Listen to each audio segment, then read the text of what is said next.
Uno siempre dice en cubano, poner cara de cumpleaños. Poner cara de cumpleaños es estar, ¿sabes? Esa carita así de yo no fui, de risita, sin motivo aparente, ¿no? Eso le llamamos cara de cumpleaños. Vamos a abrir nuestras Biblias. Tengo una caterva de textos que les prometo voy a tratar de no bombardearlo con tantos textos. Más bien, lo que sí voy a hacer es imprimir este panfleto y compartirlo con el que lo quiera, yo le llamo a este tema, no al sermón, pero sí a este tema le llamo el don indeseable. El don indeseable. Nos desconcierta el dolor y el sufrimiento, las pérdidas, la separación, ¿verdad que sí? A todos nos pasa, incluso a los héroes de la Biblia no fueron exentos de eso. Cada uno de ellos, y yo siempre digo que me impresionan mucho, y lo seguiré diciendo siempre desde que lo he descubierto, que me impresionan tanto las preguntas de Dios, doctor, las preguntas de Dios. Yo los animo a que quizás ya no tanto, porque ya a esta fecha, aunque nunca es tarde, esa es una, nunca es tarde, y la otra, que el futuro es incierto, y que empiece el año bíblico ahora mismo, ya que estamos en los albores de julio, ya más de la mitad del año, y que puedan empezar ahora. Y si empiezan ahora, que yo creo estoy seguro que la voluntad del Señor es que empiecen ahora, que quizás busquen las preguntas de Dios en la Biblia. A medida que vayan leyendo la Biblia, encuentren las preguntas de Dios, y para que vean cuántas cosas tan maravillosas se van a descubrir. A propósito, en mi comunión con el Señor por medio de su palabra, cada año bíblico, cada vez que está a punto de terminar un año, por ejemplo, el 2025 al 2026, si Dios quiere, y tengo vida todavía, y capacidad para seguir teniendo comunión con Él por medio de su palabra, del 26 al 27, yo siempre procuro, con la ayuda del Señor, y es como una retroalimentación o una velocidad que me pongo yo mismo, una tarea que me pongo yo mismo, que al mismo tiempo me motiva. Es una forma en la que el Señor me motiva para yo leer su palabra. Yo, por supuesto, tiene que ser obra del Espíritu Santo en la mente de uno, ¿no? En el espíritu de uno. Y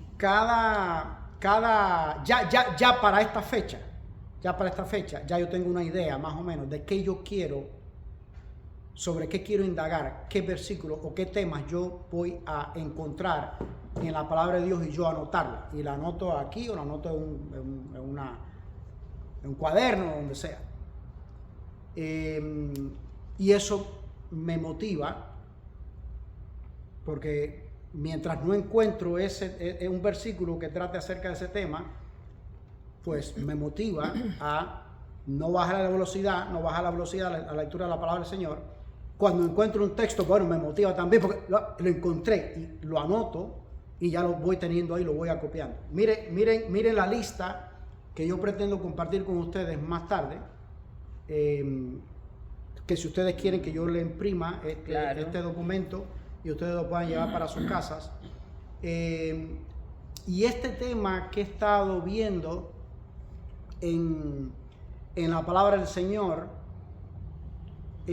yo le llamo, me he explayado más o me he dedicado más a buscarlo en el Nuevo Testamento, no en el Antiguo Testamento. El Antiguo Testamento es muy amplio también, es mucho más amplio que el Nuevo Testamento, por supuesto, un volumen ¿sabes? Físicamente, literariamente hablando, es un volumen mucho más amplio. Pero encontrarlo en el Nuevo Testamento, esa es una de las razones, es porque el Nuevo Testamento es mucho más reducido, la cantidad de libros, la cantidad de versículos.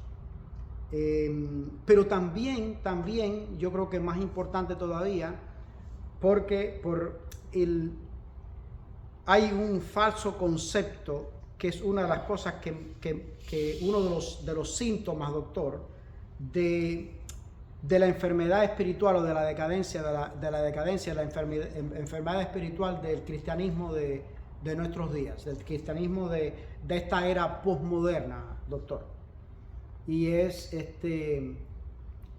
ese síntoma es justamente con respecto a todo esto que tiene que ver con el antiguo pacto, el nuevo pacto, que en otros momentos ya he hecho mención de eso. Lo pueden revisar en los sermones que ya he subido, que he predicado, que están en YouTube.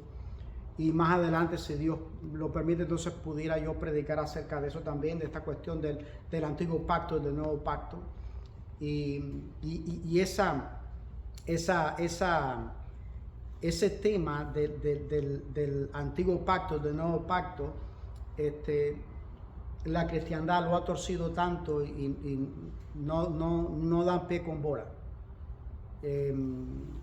Justamente el domingo pasado, una hermana que no milita en las filas del pueblo de Dios del tiempo del fin, de todos los remanentes del tiempo del fin, hablábamos acerca de eso y salió a relucir el tema de la gracia y yo le preguntaba lo mismo que le he preguntado a muchos cristianos en estos años recientes: ¿qué tiempo hace que llevamos bajo la gracia? Ella inmediatamente, como un resorte, me respondió: no, desde el Calvario, desde la cruz. Le dije: no, mucho antes. Pero bueno, ya que existe ese falso concepto de que estamos bajo la gracia apenas a raíz de la cruz, a raíz del sacrificio expiatorio de Jesús en la cruz del Calvario, pues resulta muy conveniente que yo revise con ustedes esta caterva de versículos, que no voy a revisar todo.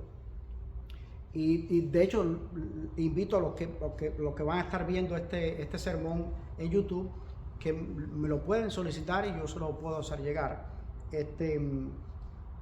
Porque como tenemos ese falso concepto de que ahora estamos bajo la gracia y estamos viviendo bajo el nuevo pacto, pues entonces todo es vivir en jauja y todo es color de rosa. Y cuando tú lees, si hay algo que aún sin ustedes tener mucha experiencia con la palabra del Señor, ni con el Señor tampoco, aún siendo nuevos conversos, se pueden dar cuenta de, al leer el Nuevo Testamento, no te da el Nuevo Testamento, el Señor, por medio del Nuevo Testamento, en ningún momento, en ninguna instancia, en ningún momento nos da a nosotros ni siquiera la más leve, ligera idea, la más pálida idea de que la vida cristiana es todo color de rosa y que no hay nunca espinas. A propósito, un dato científico, doctor. ¿Sabe qué cosas son las espinas? Esto está probado científicamente. Esto es ciencias naturales, ciencia, ¿cómo es? Biológica, ¿no? Biología. Las espinas, Angelín, no son más que hojas deshidratadas. Eran originalmente hojas, o iban a nacer originalmente como hojas, pero por falta de agua no llegaron a hojas, se quedaron en espinas. Esas son las espinas.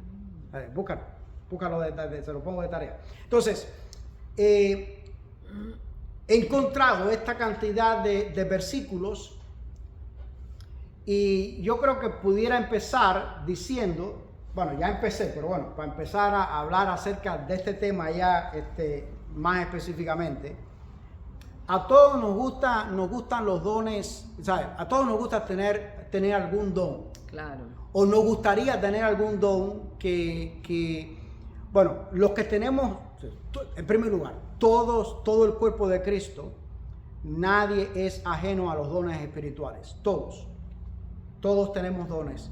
Todos tenemos dones espirituales. El hecho de que hemos nacido de nuevo en Cristo es prueba suficiente de que tenemos dones espirituales. El Espíritu Santo nos ha dado dones espirituales. Esa es otra cosa, que el que reparte esos dones, dice la misma palabra del Señor, es el Espíritu Santo. Sí. Específicamente, doctor, específicamente. El Padre no Jesús, el Espíritu Santo específicamente. Pueden buscarlo quizás, pueden encontrarlo quizás en Primera a los Corintios capítulo 12, si no recuerdo mal. Lo pueden encontrar en diferentes partes, pero me parece que uno de los lugares donde la palabra del Señor nos alerta al respecto, nos informa al respecto, es en Primera a los Corintios capítulo 12, que habla justamente acerca de los dones espirituales. Es el Espíritu Santo el que da los dones espirituales. O sea, fíjate, específicamente, doctor, no el Padre, no el Hijo, el Espíritu Santo. Por supuesto, ¿puede el Padre dar dones espirituales? Por supuesto que sí. ¿Puede el Hijo dar dones? También lo puede dar. Sin embargo, es una actividad que ha decidido la divinidad, Padre, Hijo y el Espíritu Santo, han decidido que sea el Espíritu Santo. ¿Entiendes? Entonces, esa es una. La otra es que, bueno, todos tenemos, son dados por el Espíritu Santo. La otra es que todos tenemos dones. Ahora, ¿qué pasa con respecto a esta segunda? Es que no siempre tenemos los dones que nosotros quisiéramos tener. Yo, no era que sufría, Angeline, pero no me caía bien. Ya ahora sí lo entiendo. Y no solamente lo entiendo, es que yo mismo ya me burlo de eso, ¿no? De mí mismo. Pero a mí me molestaba que me criticaran en mi iglesia, la iglesia donde yo me convertí, allá en Puerto Padre, nuestra iglesia madre, los que sabían de música, o los que saben de música, o los que saben de canto, que sí tienen el don, que sí tienen el don ese, aunque espérate, es otra cosa que he descubierto en la palabra del Señor. Y a los que les gusta la música y los que cantan dentro del pueblo de Dios y que tocan instrumentos dentro del pueblo de Dios, en ninguna parte del Nuevo Testamento, no en 1 Corintios capítulo 12, ni en ninguna otra parte del Nuevo Testamento, ni en ninguna otra parte en la Biblia, dice que el canto y la música sean dones. En otro momento predicaría acerca de eso también, pero me van a matar, los cantantes y los músicos me van a matar, pero yo no te puedo decir otra cosa que no sea un así dice el Señor. Que yo aprecio que yo aprecio el canto y la música, vamos a llamarle talento, que yo aprecio el talento de la música y del canto en la obra de Dios, por supuesto, grandemente. Yo quisiera tener aquí músicos. Bueno, tengo una músico, pero y que directamente yo he sido que he invertido en ese talento, pero bueno, ella está ahí dormida, ¿ok? Tiene ese talento ahí dormido. Pero yo no puedo decir otra cosa que no sea un así dice el Señor. O sea, no aparece en ninguna parte en la Biblia como don, ni el de la música ni el del canto. Es que ¿okay? Ahora, por ejemplo, a mí me molestaba, no me entristecía ni nada, pero me molestaba, porque tú sabes, doctor, que yo soy como un poco como Shakira, ¿no? Medio rabioso, ¿no? Que a mí me toca un tema que no, y yo te voy arriba, y muy vehemente, soy vehemente, ¿verdad? Como a mí me gusta este humorista de ustedes, colombiano, Peter Albeiro, cuando hace el personaje de el soldado, ¿cómo es? El soldado Patascuy. El soldado Patascuy. Yo soy enérgico, ¿eh? Él sabe de esto. Sí, soy enérgico. Entonces, me molestaba. Ya hoy no me molesta. No solamente porque ha pasado el tiempo y hay, ¿sabes? el Señor ha puesto tierra por el medio, incluso mar, entre aquella gente y yo, sino porque que me doy cuenta de que es verdad, que tienen razón, reconozco que tienen razón, pero me criticaban, que tú, la voz tuya es muy estridente, y me criticaban mi forma de cantar. Yo hubiera querido tener el talento del canto, ¿ves? O yo quisiera tener el don, qué sé yo, qué don, el don que sea. El don de sanidad, que sí existe, sí es uno de los, sí existe en la lista, sí está incluido en la lista de los dones espirituales. Yo quisiera orar por los enfermos, que el Señor los sanara. El Señor sí le dio, el Espíritu Santo sí le dio eso a papi. ¿Se acuerdan ustedes? Sí se lo dio a papi. A mí no. O por lo menos yo no he ejercido la fe para eso, ¿verdad? Entonces, a todos nos gustaría tener algún don que no tenemos. Claro. Quizás a alguien le gustaría tener el don de la predicación o del magisterio. Ese don yo sí sé que el Espíritu Santo me lo ha dado a mí. Yo sí sé que me lo ha dado a mí. Sería un abuso de modestia de mi parte no reconocerlo. Ahora, esta lista de textos que yo he acopiado del Nuevo Testamento, yo le llamo el don indeseable. Fíjate, en primer lugar, es un don indeseable porque cuando yo les diga a ustedes qué don es este, ustedes no van ni siquiera a creer, no les ha venido a su cabeza, les ha subido a su cabeza, ni siquiera la idea de que esto pueda ser un don. Pero dice la palabra del Señor, de la misma manera que no puedo decir, no estoy autorizado por el Espíritu Santo porque en su palabra no está registrado para catalogar a la música o al canto como don, como dones, como talentos sí, pero no como dones. Pues también, ¿sabes? No puedo decir otra cosa que no sea lo que dice la palabra del Señor. Y dice la palabra del Señor, fíjate, y no lo dice una vez, doctor, ni dos veces o tres veces, lo dice múltiples veces. Ya cuando ustedes reciban este legajo impreso, lo van a poder buscar en sus Biblias y se van a dar cuenta van a corroborar cuántas veces la palabra del Señor se refiere a eso como don. ¿Y sabe cuál es el don? Vamos a buscar en Filipenses capítulo 1, porque de toda esta lista de textos que yo tengo para compartir con ustedes, que de nuevo no la voy a compartir toda la lista, no en este tiempo de este mensaje, de este sermón, dice este versículo justamente, lo dice explícitamente. Pueden ir al sermón de la semana pasada, creo que fue la semana pasada. No es que me esté poniendo viejo ni en esa cosa, pero se me olvida de una semana para otra lo que dije la semana anterior. No es que me esté poniendo viejo en esa cosa, no. Yo solamente tengo 22 años y unos meses. De ejercer. Sí. Y lo he dicho ya también en otras ocasiones, pero la semana pasada yo hablé acerca de términos teológicos, doctor, que son técnicas muy buenas para poder entender mejor la palabra de Dios. Y es como evidencia externa y evidencia interna. ¿Qué cosa es evidencia externa y evidencia externa y evidencia interna? La evidencia externa es cuando el Señor dice abiertamente en su palabra, un tema que es explícito, es decir, tú no necesitas ni siquiera ponerte los espejuelos estos para verlo. Ahí está, claramente. Creo que fue la semana pasada, yo decía, bueno, ¿qué evidencia externa podemos pensar en la Biblia? ¿El sábado o no? Y fíjate, es uno de los temas más controversiales dentro de la cristiandad, el sábado. Pero es que está claro en la Biblia, desde Génesis hasta Apocalipsis.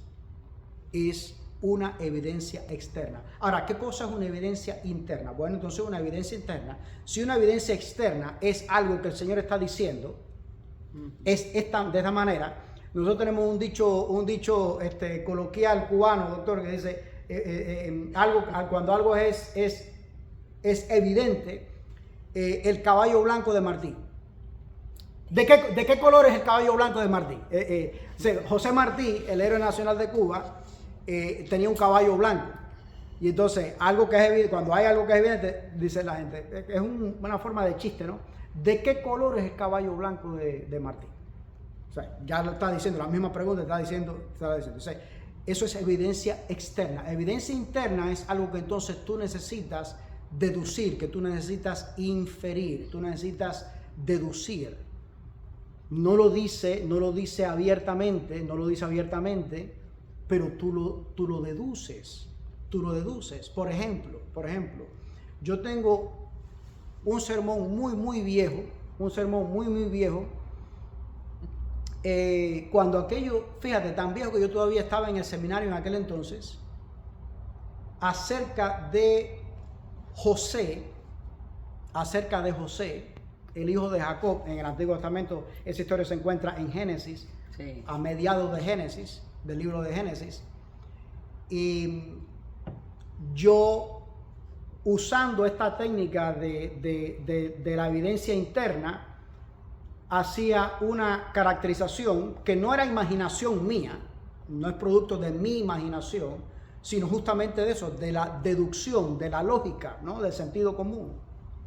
Aquella mujer, la mujer de Potifar, que fue el amo inicial de José, que fue justamente el que compra a José cuando José llega a Egipto. Era capitán, dice la Biblia, que era capitán del ejército de Faraón, era un alto oficial, era posiblemente, para los estándares de hoy, el general de ejército o el ministro de defensa, o el ministro de guerra del Faraón, ¿no? Y dice la Biblia que la mujer de Potifar se enamoró de José. Entonces, ahí mismo, en el mismo capítulo, creo que es el capítulo 35 de Génesis, lo puede buscar después en sus casas, dice la Biblia que José era de hermosa presencia. Entonces, cuando aquella mujer, dice la Biblia también, que se interesa sexualmente por José, entonces aquí viene la evidencia interna, doctor. Entonces, esta mujer tenía buen gusto. ¿Tiene sentido? Pero tiene sentido. Si se hubiera fijado en mí, el buen gusto de la mujer sería cuestionable, doctor, ¿verdad? Pero como dice la Biblia, en el mismo capítulo dice la Biblia que José era joven y era de hermosa presencia, entonces tenemos que deducir que aquella mujer tenía buen gusto. Cuando dice la Biblia, sigue diciendo la Biblia en el mismo capítulo, que aquella mujer día tras día, porque no fue una cosa de una vez, ay, como tú me gusta, qué ojos más bonitos tú tienes. Señora, usted está casada, es más, usted está casada con mi jefe, y no solamente con mi jefe, usted está casada con mi amo, yo soy el esclavo, yo aquí soy un esclavo. Ni siquiera puede decir José que era un empleado, era un esclavo. No, dice la Biblia que día tras día. Entonces, ¿qué tengo que inferir? Tengo que deducir que aquella mujer era persistente. Cuando aquella mujer ve, que sigue diciendo la Biblia, cuando aquella mujer ve que José no sucumbía, no cedía a las intenciones de ella y a las invitaciones de ella, dice que veló un día. Era una mujer oportunista también. Veló un día y dice que agarró a José a la fuerza. Era atrevida también. No lo dice la Biblia, pero ve todas las cosas que estoy diciendo. Evidencia interna. Ahora, ya este texto, Filipenses capítulo 1, versículo 29, no deja, familia, lugar a la imaginación. No hay que imaginarlo, no hay que deducirlo. no hay que inferirlo. Es decir, este texto no es evidencia interna. ¿Es evidencia qué cosa? Externa. O sea, estamos aprendiendo cosas nuevas, ¿verdad que sí? Evidencia externa lo dice abiertamente en la Biblia. Evidencia interna no lo dice, pero tú lo deduces. Tú lo deduces. Ahora, con respecto a la evidencia interna, el hecho de que no lo diga abiertamente este texto, es posible que lo diga en algún otro texto anterior a ese texto o posterior a ese texto. O sea, por eso es que tenemos que leer la palabra de Dios completa, la Biblia completa, ¿ok? Entonces, Filipenses capítulo 1, versículo 29 dice, esto lo escribió el apóstol Pablo, doctor, que es mi escritor, ya usted sabe, este es mi escritor favorito de la Biblia. Dice, a vosotros os es concedido a causa de Cristo, no solo que creáis en Él, es decir, creer en Jesús es, a propósito, uno de los dones del Espíritu Santo. Y fíjate, la cuarta cosa que puedo decir con respecto a los dones del Espíritu Santo, es que hay dones que el Espíritu Santo da específicamente a un hermano, a un miembro del cuerpo de Cristo, pero hay dones también que son comunes a todo el cuerpo de Cristo. Dice 1 Corintios capítulo 12 que el Espíritu Santo repartió fe. Es verdad que Papi, el Espíritu Santo lo dotó de una fe, una porción de fe mucho más amplia que el resto de nosotros, incluso mucho más amplia que el resto de la inmensa mayoría de los creyentes que nosotros conocemos. Sin embargo, dígame usted si es así o no, familia, si la fe, aunque el Espíritu Santo invistió a Papi con una fe mucho más amplia, mucho más grande, sin embargo,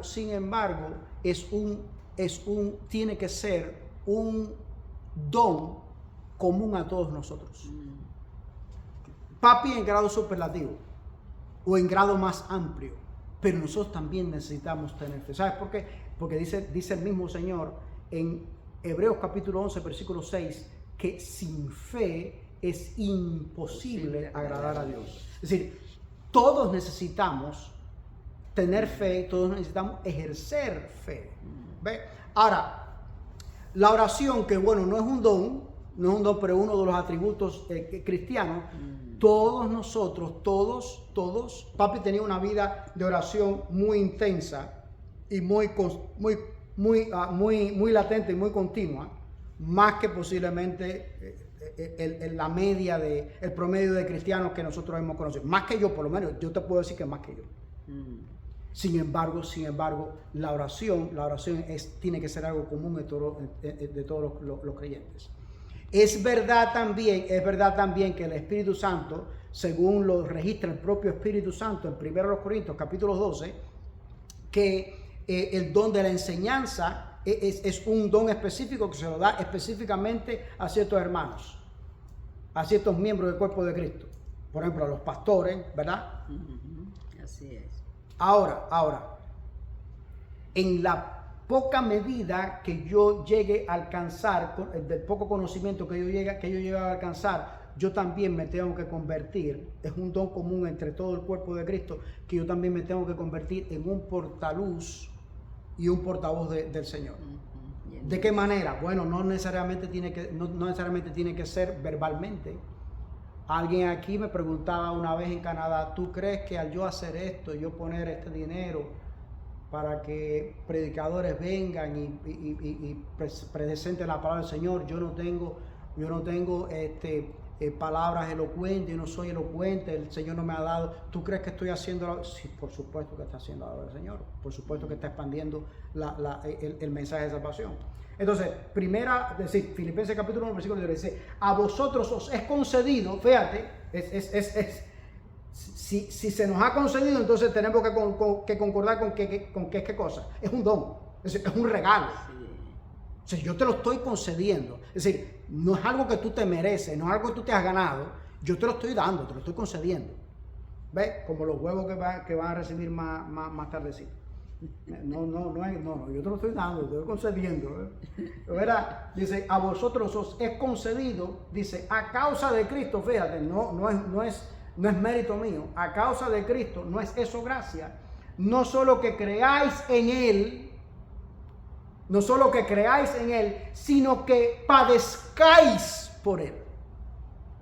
Entonces, el padecer por Cristo, número uno, lo primero que podemos decir, que podemos decir con respecto a esto es que es igualitico a pararse aquí y predicar bonito, hablar bonito y tener elocuencia y explicar, que el Espíritu Santo te dé la capacidad de explicar la palabra del Señor, es un don, igual que orar por un enfermo y que el Señor lo sane también es un don, igual que también tener el don de lengua, el poder hablar lenguas que no son tu idioma materno, es un don.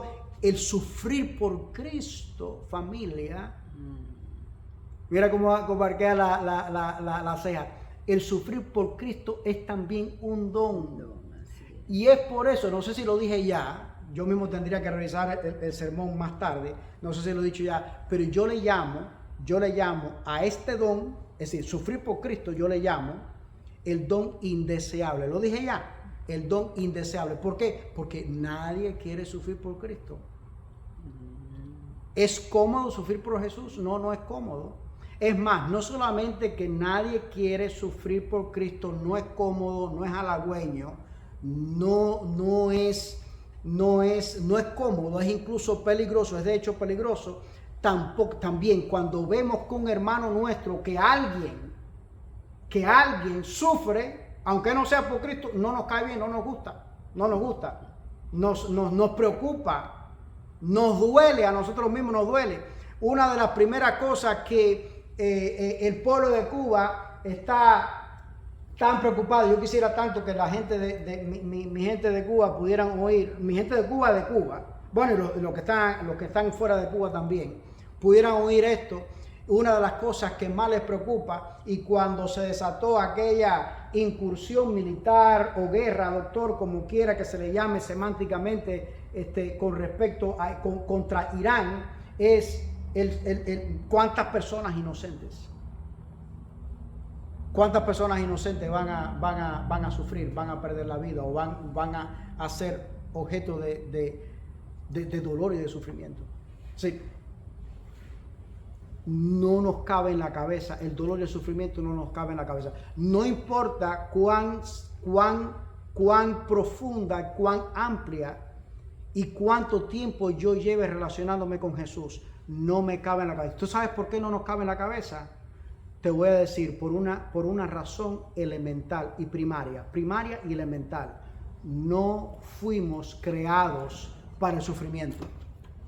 El sufrimiento, la experiencia del sufrimiento es un intruso en nuestras vidas, es un intruso en este mundo y es un intruso en nuestras vidas. Es un intruso. O sea, eso es lo primero que puedo decir con respecto al sufrimiento. El sufrimiento, sí, sufrir por Jesús, sufrir por Cristo, es un don igualitico que es el pararme yo aquí y poder predicar este sermón. Igualitico. Es decir, es un don, es lo primero que puedo decir. Número dos, lo segundo que puedo decir con respecto al sufrimiento, yo creo que debería ser lo primero, es que la razón de por qué sufrimos, sufrimos porque vivimos en un ambiente de guerra. Vivimos en un ambiente de guerra. Ay, no, pero es que yo soy pacifista. No importa. Ah, no, pero es que yo no creo en Jesús. No importa. Eres parte del conflicto. Nosotros, los miembros del pueblo de Dios de este tiempo del fin, del pueblo remanente del tiempo del fin, conocemos estos términos, esta terminología. El conflicto de los siglos. ¿Qué cosa es el conflicto de los siglos? Es la batalla encarnizada entre Jesús y sus ángeles y el enemigo de las almas y sus ángeles. Pero ¿qué pasa? ¿Qué pasa? Que nosotros somos también parte de ese conflicto. No solamente somos parte activa del conflicto. Nosotros somos terreno escatológico. Nosotros somos terreno escatológico. ¿Por qué somos terreno escatológico? Porque el terreno de esa batalla, doctor, no es física, no es tangible, no es palpable. Es más bien etérea, es espiritual. Se efectúa, mira, aquí, doctor, aquí, en tu cabecita, en tu cerebrito. Se efectúa aquí. Entonces, esa es la segunda cosa. Sufrimos en este mundo porque es un mundo plagado, es un mundo contaminado de pecado. Ahora, el autor del sufrimiento, lo tercero que puedo decir es que el autor del sufrimiento no es Jesús, no es Dios, es el enemigo de las almas. Lo que pasa es que como vivimos en este mundo, entonces, bueno, y formamos parte de esta guerra, pues entonces, y sobre todo, fíjate, mientras más fieles le somos a Jesús, pues más ataques. Más ataques.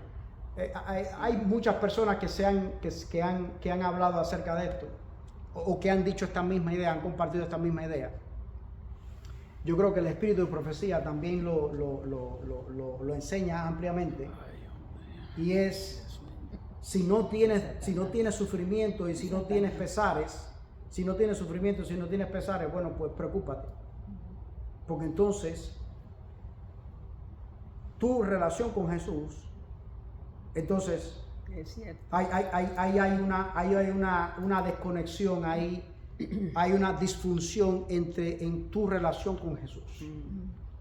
Esa es la otra cosa que puedo decir con respecto a este don indeseable, y yo creo que es posiblemente lo más práctico, que la parte más práctica de este sermón que estoy compartiendo con ustedes, es que en esta era posmoderna, los cristianos de esta era posmoderna, para los cristianos de esta era posmoderna, por supuesto, yo ampliamente incluido, muchas veces le llamamos sufrir por Cristo a lo que no es realmente sufrir por Cristo. Número uno. Número dos. ¿Por qué digo esto? El número dos es la explicación del número uno, doctor. Número dos. Muchas veces los batacazos que recibimos, los sinsabores que recibimos y que experimentamos, las pérdidas que recibimos, no solamente materiales, también humanas e incluso espirituales, nos las hemos buscado a nosotros mismos, nos las hemos buscado solitos, doctor, por malas decisiones que hemos tomado.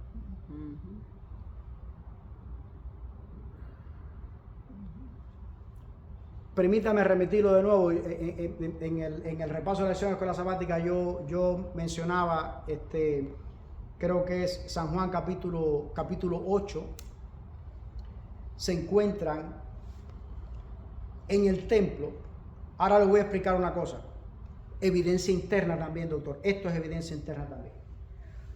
Dice la Biblia que Jesús con los apóstoles se encuentran en el templo, creo que es en San Juan capítulo 8. Lo pueden buscar ahí en su Biblia, ahora me lo pueden corroborar por favor. Que se encuentran con este ciego de nacimiento en el templo, doctor. Evidencia interna. No pudo hacer propiamente en el templo, dentro del templo, no pudo haber sido dentro del templo. Tiene que haber sido, doctor, en el patio del templo, no dentro del templo, porque por el hecho, la ley levítica estipulaba que por el hecho de ser ciego, tener un defecto, congénito o no, estaba excluido de adorar públicamente en el templo. O sea, no pudo haber sido en el templo. La Biblia dice que en el templo, pero en el templo, ¿dónde? En el patio, en los atrios del templo. Y cuando se encuentran con este muchacho, los apóstoles le preguntan a Jesús: Maestro, ¿quién pecó para que éste fuera ciego? ¿Él o sus padres. Entonces, ¿qué pasa?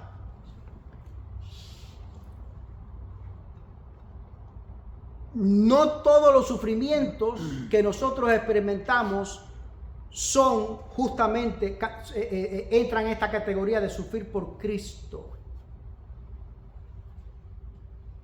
Agarro el carro, voy a arrancar el carro para salir a trabajar, no arranque el carro. Ay, esto es una prueba, estoy sufriendo porque soy cristiano. El enemigo de las almas la tiene cogida conmigo. Él se ha ensañado conmigo. No.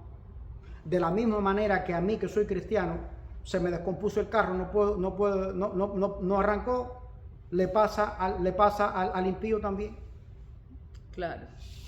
Divorcio. Ay, me estoy divorciando, se me deshizo el matrimonio, se me rompió la familia, porque yo soy cristiano. El enemigo la tiene cogida conmigo. Esto es un ataque del enemigo de las almas. No. De la misma manera que yo me divorcio, el impío también se divorcia.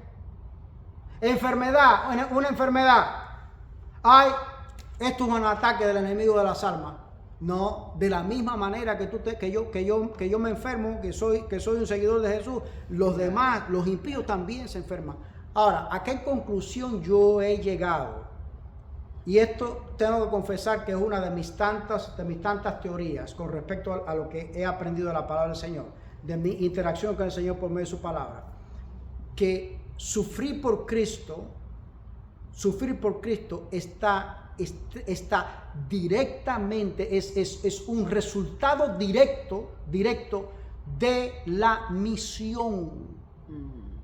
¿A qué me estoy refiriendo? Yo salgo, me voy para el pulguero, o me paro en una esquina a predicar el evangelio, o me voy como el negrito Ismael para África subsahariana a predicar el evangelio, y allí me asaltan unos guerrilleros musulmanes, fundamentalistas musulmanes. Entonces sí estoy sufriendo por Cristo. Es decir, ese don al que se está refiriendo aquí la palabra del Señor en Filipenses capítulo 1, versículo 29, y en una cantidad de versículos más, de textos más que voy a compartir, que puedo compartir con ustedes más adelante, es fruto directo de la misión, es decir, de la predicación del evangelio. Pero si yo estoy viviendo una vida sexual desordenada y caigo con una enfermedad de transmisión sexual o una enfermedad venérea, que no es lo mismo, ¿verdad, doctor? No es lo mismo. Una enfermedad de transmisión sexual no es lo mismo que una enfermedad venérea y viceversa. Enfermedad venérea es directamente de índole sexual. Y de transmisión sexual, bueno, pues no necesariamente de transmisión, de índole sexual. La hepatitis B y hepatitis C y todas esas enfermedades se pueden transmitir sexualmente, pero no son enfermedades sexuales. ¿Verdad que sí? Ok, viste que yo hago mi tarea, tú tienes que hacer la tuya también. Eso no es sufrir por Cristo. Yo, en lugar de respirar aire puro, me he dedicado a meterle a mis pulmones humo de cigarro, de tabaco, de nicotina, y ahora me diagnostican con cáncer, o me diagnostican con cáncer de pulmón sin haber nunca fumado, porque también sucede. Se ha visto. También se ha visto. Así es. Eso no es sufrir por Cristo. Sufrir por Cristo es resultado directo de la predicación, un resultado directo de la predicación del evangelio. Pero si no. Ay, que tengo hambre y que tengo necesidad de que no tengo zapatos. Eso no es sufrir por Cristo.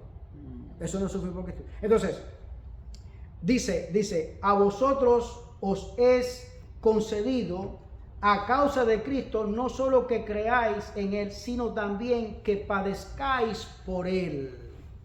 Ahora, déjame terminar con esto. Porque a mí me está haciendo, es la séptima vez que a mí me enseñaban para el reloj ya. Ya perdí el almuerzo y la comida también y el mañana también. Ahora me dejo una semana completa sin comer.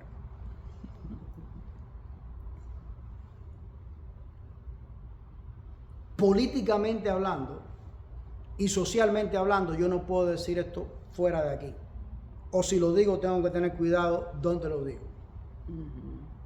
Porque me van a tildar de fundamentalista y yo no quiero que me tilden. No me interesa, no me importa mucho, pero si puedo evitarlo, pues lo evito.